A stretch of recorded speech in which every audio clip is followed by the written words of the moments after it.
Well, good morning. I'm so glad that you guys are here for Labor Day as we continue today doing something a little bit different than the norm.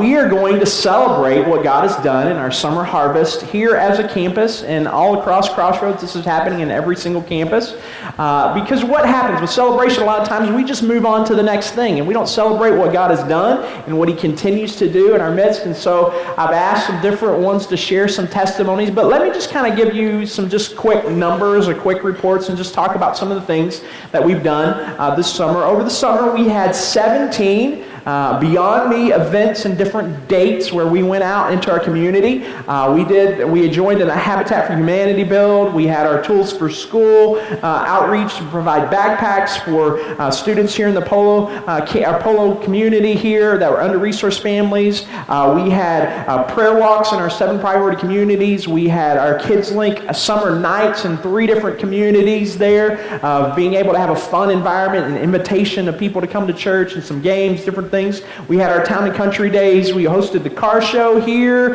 as well as the breakfast that benefited our Tools for Schools. We had our Bread of Life, and I just wanted to tell you, last night, or yesterday afternoon, I did a wedding, and there was a guy, I didn't know hardly anybody there, and so a guy came up to me, he's like, "I know you." And I was like, "You know me?" And I was like, "You look familiar, but I don't know you," And he's like, "You came to my door and gave me bread." And he said, he says, "I knew somebody from your church," and so I called him up and I said, "Is this legit? Is this?" And of course they told him, "Yeah, it's legit." He said the bread was awesome. And so, hey, it was seed planted, and I invited him to come. And so those are just opportunities that come from that. Occupy 815, our students went out from all of our different campuses, went out and did outreach in the community, and they spent days together being trained and growing in that. And so these are all opportunities that we were involved in. Through that, we had 170 volunteers. We had 8 salvations in our backpack giveaway, and over 600 households were connected to in Mount Morris through our Bread of Life. And then also, we've already seen 2 families come here that I personally got a chance to talk to, and they said, "Hey, I got bread, and we wanted to come and check you guys out." And so this is what we know of at this point, and we know God is going to continue as we plant seed. And I'm going to talk a little bit also of what I consider part of Summer Harvest as well, as our planting churches in Benin as well. And so I'm going to tell you and give you a report of that in just a moment. But what I want to do first is we're going to start with Mark on the end here. He was a part of our Habitat for Humanity build here. And so, Mark, what I want to just ask you is, what makes you passionate about an event like Habitat for Humanity, and why is that such a great event for our guys to get involved in? All right. Well, if you're not familiar with Habitat for Humanity, why, it is an organization that builds clean, affordable homes for those people who just cannot afford it. And the homeowner who's involved in this, and oftentimes it's a single parent family that gets these houses, is they're actively involved in the construction or rehab of the project. And when it's done, they are required to repay that. There's a mortgage that's set up, and they have a house payment, and they're basically required to repay for that. But we construct these structures basically for the cost of the materials. The labor is all donated, and so forth. And so for the last 2 years, why, we have worked with the Dixon chapter of Habitat for Humanity, and they have a group of guys that work on these houses throughout the length of the process, but then they get groups like ours that come in and on a Saturday, and we do major chunks of the construction of that process. And so when we go there, we ask for volunteers from this group, and we take just about anybody that comes. We take, no matter what your skill level is or so forth. In fact, we even use guys like Ron Bardell. Ron, wave your hand. Ron's like, 100 or something like that. I'm not sure. But the thing I love about Ron is that from the minute that I get him on the job in the morning till the time he leaves, I get everything that Ron has to give. Now, it may take him 3 or 4 days to recover from that, but for the time he's there, I get everything that there is. And so what happens there is that some of these younger guys, they come and they help, and they see Ron going at it, and so, that male ego thing, that just kicks in, and they go, "Well, I'm not letting this old guy outwork me, so I move faster." Well, then he moves faster, and then the next guy moves faster, and pretty soon, by mid-morning, man, we got stuff flying all over that job site. So we've been there for 2 years, and for the last 2 years, they have had to send us home early because we worked so fast, we ran them out of material and project. That is the truth. So, honestly, Chris, I don't know how you can have any more fun than we have on a Saturday where you come and you get to, number one, you get to help somebody else. Number two, you get to build something that's basically permanent. Number three, you get to work with guys from all different avenues and aspects of life, and we get to use power tools. So I know you've talked several times about how mechanically deficient you might be, but I really think that we could even use you. So we'll just look forward to that to next year. So. All right, yeah. Put me on nothing, that's power, okay? Yeah. My wife will attest to that, so that's great. Thanks, Mark, for sharing that. We're going to go right down the line, and Jan was a part of Bread of Life. I think almost every single one, and she was also part of our Kids Link Summer Nights, helping out and just coordinating some of that. So, Jan, what did you witness at these events, and why do you feel it's so crucial for us as Crossroads to be a part of events like this? Well, when this started, I'll be honest, I know I like to visit with a lot of people, but walking to strangers' doors and doing this was a real challenge for me. And I was very, very hesitant about doing it because I just was very uncomfortable. But as this went on and you start and you walk up to someone's house and you just want to bless them with a loaf of bread, and there's no strings attached. And that's one of the things that I watched door after door after door is you'd give them a loaf of bread and we'd say, we just want to thank you for being a part of the community. And they'd go, okay, and they'd wait. They'd kind of hesitate and they'd wait and they'd be like, okay, so what's next? And we go, no, this is just a gift to you for being a part of the community. And we would hand that to them, and then we would say, is there anything that we can pray for you about? And of course, some people are like, oh no, we're not going there. But, other people, it's amazing. One house we went to was actually a pastor's home that they pastor in Mount Morris. And when she found out where we were from, she's like, well, do you want the loaf of bread back? And we're like, no, this is just a gift to you. And we were able to pray for her, and her husband wasn't there at the time, but pray for her and just give her encouragement through prayer. And she was just awestruck that another church would come to her door and actually pray for her and her husband. So that was really cool. And there was another family that we walked up to, and they were outside, and they were just doing life as there was 4 kids and 2 adults. And again, we said who we were and where we were from and what we were doing, and we said, we have a loaf of bread for you. And they went, we don't have any bread in the house. And so we said, okay, take 2 or 3, we handed them more, because you could just tell that they were in need. And so we went ahead and handed them that. And there was a gentleman's door that we walked to, and again, said our whole thing. And when we asked for prayer, he went, now, I'm not religious. And we go, that's okay, but do you have anything that you'd like prayer for? And he goes, well, he put his head down, and he said, actually, my daughter just tried to commit suicide this week.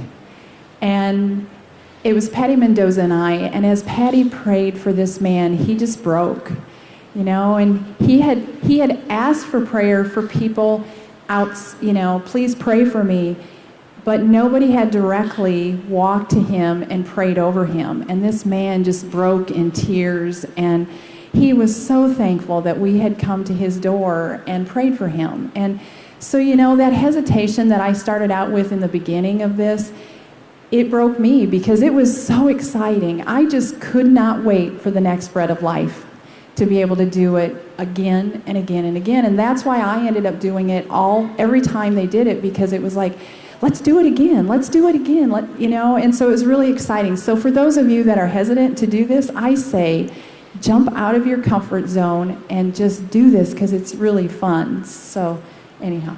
Yeah. Thank you, Jan. Thank you very much. So awesome testimony. God, what we're doing. So Going in that same vein with Bread of Life here, Michael Mendoza, he's one of our Crave students here. He actually came, and I want you to tell him what happened the first night that you went out there and was involved in that, and how has that just influenced you from here on? Yeah, I mean, my first time before I actually arrived at the site where we did the Bread of Life, I was kind of like wasn't like too excited for it, and at the same time, okay, let's try this, and nervous at the same time because walking up to people's door, like random people I don't even know, that's maybe kind of nervous and kind of sick to my stomach a little bit. But I decided to go with Pastor Chris and John Eastlick for my first time going to a person's house and everything like that. So when we arrived at I think an apartment it was, and we arrived at this door, it seemed like I felt kind of like shy, kind of sad, a little bit of sad atmosphere I felt.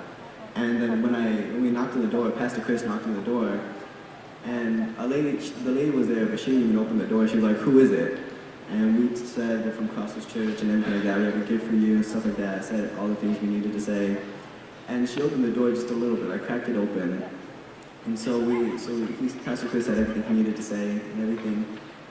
And when we asked her, "Do you have anything you would like us to pray for?" I mean, this was the cool part. And then she then said, "So you know what? I really don't exactly believe in what you guys believe in, but yesterday I was talking to my friend on the phone, and she believes what you guys believe about God and everything." And she said to me, this is the lady talking. She said to me, "Tomorrow, I know you're gonna meet some people who believe the same thing I do, and they're gonna talk to you." And that was when Pastor Chris.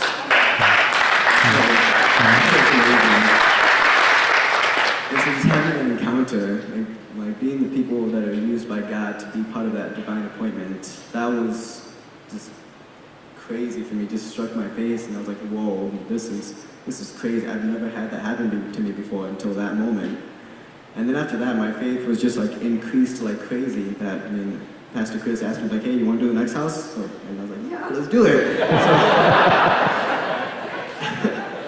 And some people were reluctant, some people just didn't want it. Other people were just like, "Yeah, sure," and they just like accepted it and just wanted prayer and everything. It was so cool.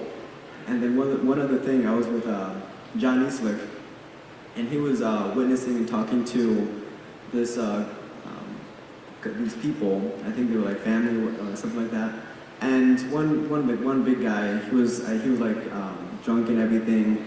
He was like all dirty from trying to work in his car and make it work. And when John Eastlick asked him what would you like me to pray for, he said, well, sarcastically, he said, "Well, you can pray for this car to work." John Eastlick did, and it actually started working.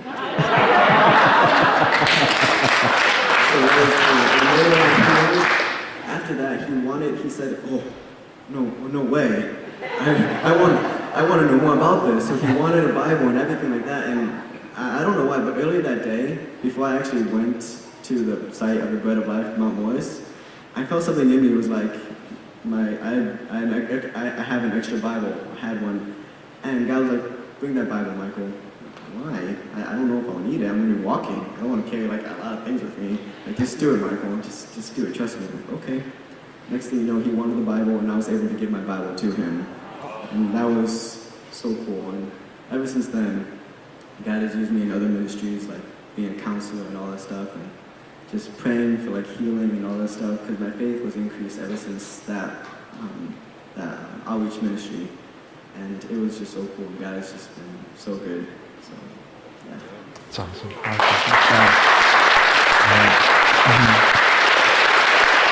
So Misty McBride serves as our Beyond Me champion, and she was involved in a lot of the outreaches, everything that we did throughout the course of the summer. But I asked her to focus in on our Tools for School, just to focus in on that, to give us a report of what happened, as well as just tell us what that means for our community at Polo as well. Okay, this year was our fourth annual Tools for School backpack giveaway. It was awesome. We saw, was it 7 or 8 salvations, actually. And that's amazing to me. I mean, like, If we saw nothing else from it, just the fact that 7 kids raised their hand and accepted Christ is enough for me. But our event we do it for many reasons, but for me, what really speaks to my heart and touches me about the event is there are a lot of single-parent homes in the city of Polo. 64% of our homes are single-parent homes. That's a lot for a small town. And a lot of these parents are trying, they're working their hardest, they're doing the best they can, but, school supplies are expensive. People, they're really expensive, and, schools expect all the supplies and backpacks, and then you have to get shoes and earbuds and t-shirts, and, it gets overwhelming, especially if you have, more than one child. So, for me, Tools for Schools is about compassion. It's about looking at our community and seeing that there's a need. What inspires me about it is Matthew 9. Jesus is going about and he's ministering to everybody, but in 9:36, I believe it says, that he looked out on the crowd with compassion and he saw their need, and just simply because they had a need, he decided to meet it. And that's what we do with Tools for School. We see the need and we choose to meet it. A lot of the kids, before we started this, would go to school without supplies, and teachers and the school administration would then scramble to meet the needs for these children. So in our 4th year, we are seeing so much come of it. We have partnered with the school. The school is working very closely with us. That allows us as the church an open door. We're building a trust relationship. So in an area where we're not typically allowed to go in because we're Christians and we're talking about God, we get to go in and we get to be an example of God. It shows compassion on the parents. It says to the parents, some of them in our church, most of them not in our church. It says, hey, guess what? God loves you, whether you love him or not. Yeah. God loves you, whether you seek him or not. Yeah. And he's going to keep pursuing you, and he's going to keep chasing after you. He's going to keep meeting your needs because he simply loves you and he doesn't expect anything in return. But we also offer them practical application of the word. We have a presentation where they see a skit, and we also have a small, I don't want to call it a sermon because it's not usually a sermon. It's usually like an object lesson where they can take a piece of that with them. And that sticks with some of those kids through the school year. I had, at the end of the school year last year, kids come back to me and tell me about how they tried their hardest to carry the right supplies in their backpack to school every day that year, and how they tried really hard to be an example of what was good. And every year we have kids come back to our church and join Kids Link and be a part of our church community because we do this. This year, I know of a family for sure that I had the opportunity of talking to and ministering to in the last couple of weeks that came simply because we were there, and it was a grandmother, and she suddenly gained custody of 2 of her twin grandchildren, and that was a very unexpected expense for her to have to buy all those backpacks, and she was so grateful and so thankful, and she just said to me, I don't know what I would have done without this. My kids would have gone to school without anything, and now they don't have to. Now they don't have to be embarrassed. They can be proud of what they have, and they can know that they're loved by God. We also manage to meet needs in other campuses in our network, which is a huge blessing. I received a phone call the week following Tools for School, and it was from another campus. They said, hey, we have these 3 kids and they're struggling and they don't have any backpacks. Do you guys have any left? And I was like, yes, we have some left, and you can have every one of them if you can meet the need. And so that to me also is a great testimony of what we can do with those kinds of events, because it builds unity within our network, and that's just as important. It shows a united front to all of our campuses and all of our priority communities, not just Polo's priority communities. Yeah. Awesome. Praise God. Amen. Amen. As we're celebrating, we're reliving and sharing some of the testimonies, I also just want to kind of throw in, as well as just a part of this, because we did this summer for our Benin church planting. We've said, our guys, do you remember I said, hey, we're only a few $100s away at the time from planting a church in Benin, West Africa. It costs $3,500 to do that. I want to just commend you guys and thank you guys for your faithfulness to give. I came back a few weeks later and said, hey, we planted 3 churches. We've got raised the money to be able to plant 3 churches. I want to let you guys know now that we have enough money that has come in to plant 5 churches in West Africa. So And that is just from this campus. And so we praise God for that. We know across the board what God is doing. So thank you for your generosity. None of this happens without your generosity to give. And without us, hey, being able to say, God, use us. Hey, take us. Let us go outside of our four walls and to reach out and see God do great things. Hey, give all of our testimonies out of people that, hey, I asked them to, and they agreed to come up here and share. So is that up to them?